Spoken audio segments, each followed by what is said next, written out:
please just tell me what's on your mind.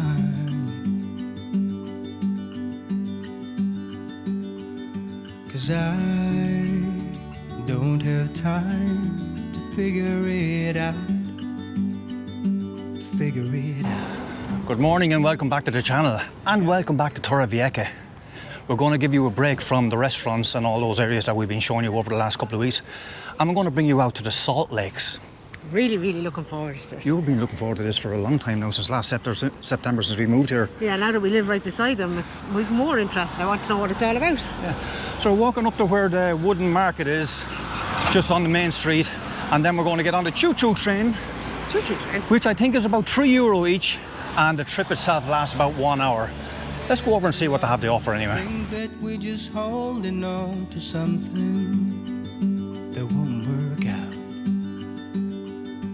Maybe we should walk away, just say goodbye and go our separate ways. I can feel it deep inside.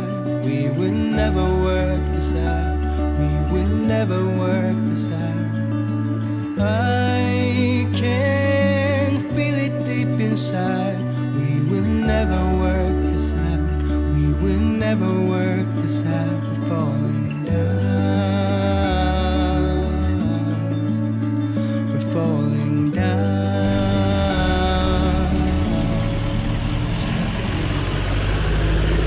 Hello and welcome to the tourist train that will take you into the heart of the Salinas de Torrevieja. The tour will last approximately 1 hour. We will visit the largest sea salt production facility in Europe, and also have the opportunity to observe the landscape created by the salt industry, including enormous mountains of salt, the Pink Lagoon and the Saltwater Canal, which is known as the Canal del Acequion, or Great Irrigation Canal. The earliest salt extraction activities actually took place on Lake La Mata rather than on Lake Torrevieja. Underwater archaeological studies have enabled us to discover the remains of what could be a Roman salt factory.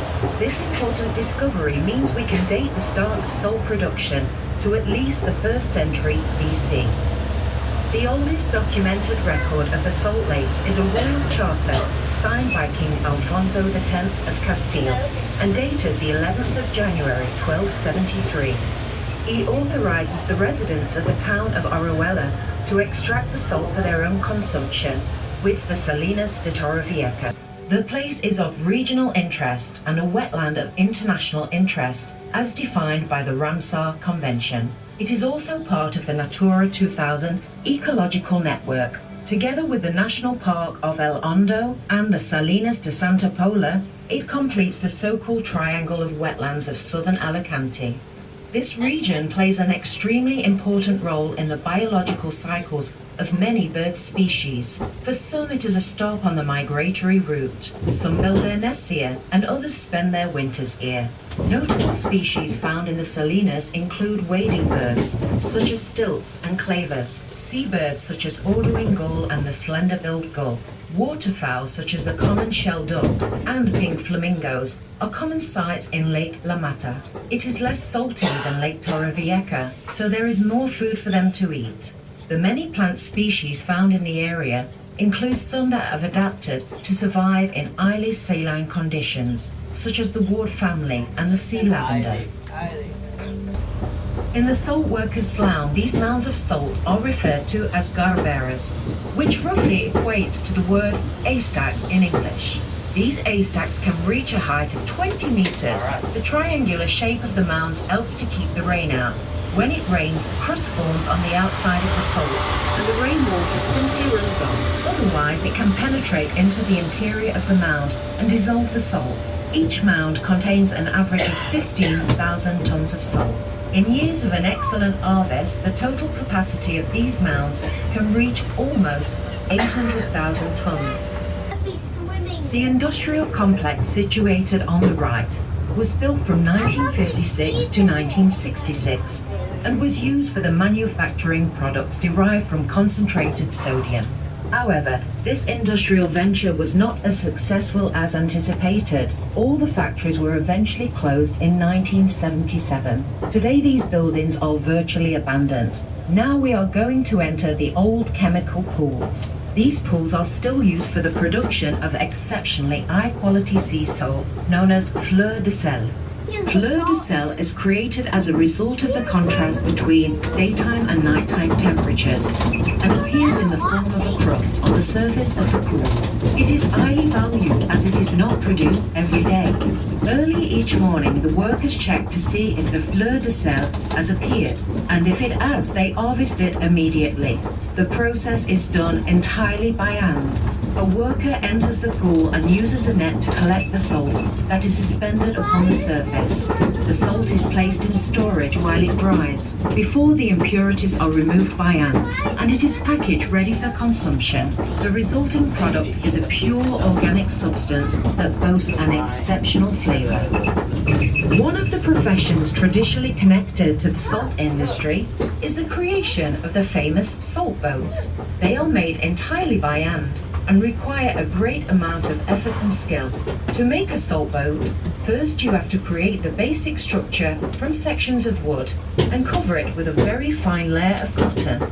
Once the structure has been completed, we must wait until the salt in the lake has begun to crystallize before you can set the boat by immersing it in the salty water so that the salt crystals can adhere to the frame.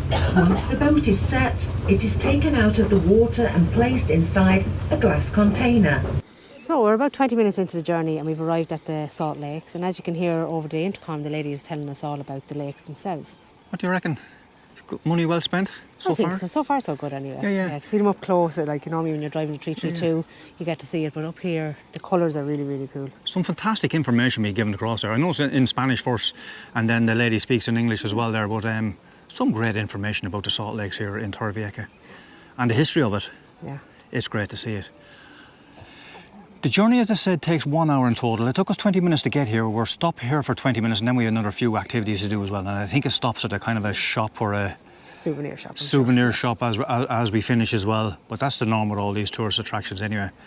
It was €8.95 and I think that's because we're in season. Yeah.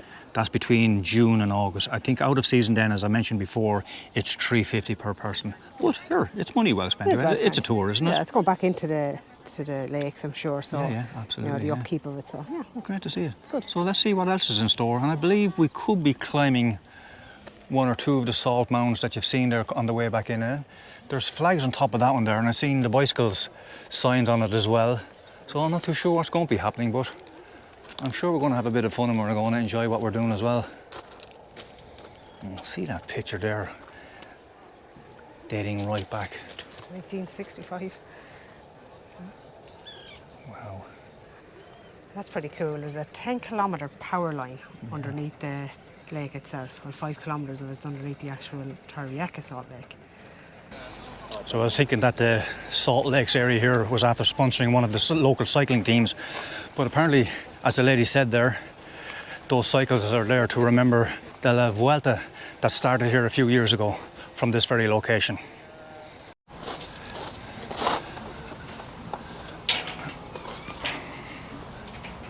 Well, as you see, the train driver's after taking sick and he wanted me to take over, and because I got my boat licence there a couple of weeks ago, I should be well able for this train. All aboard!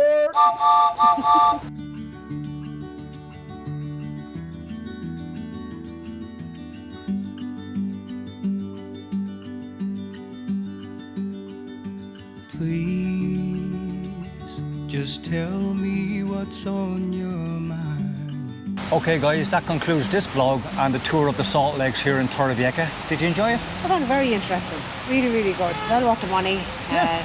Nice hour away doing something really nice. And a little tuck shop at the end of it then as well. Yeah, so you can pick up a bit of salt for your dinner. Just be very mindful of what time of the day you actually take on this excursion as well, guys, because we went at 11:30 and the temperatures are already above 30 degrees, and this train runs between now and the end of August as well, so make sure you pack your bag with plenty of cold water and plenty of sun cream. Yeah, it's very family friendly. You know, great for the kids to come along, or even the elderly as there was a step up onto it. You know, there was nothing too hard about it. And Very just good. as you step off the train right beside us here, you have in the promenade right in front of this little waterfall as well, plenty of restaurants as well for you to come in and have an old drink or 2 scoopies at the end of it. So, on that note, thank you very much for watching. Don't forget to hit the like button and subscribe. Remember, it's free. And hit the notification bell so you get notified for when we put up a new video. Until the next time, see you out and about. We can feel it deep inside. We will never work this out. We will never work this out. I can feel it deep inside. We will never work this out. We will never work this out. We're falling.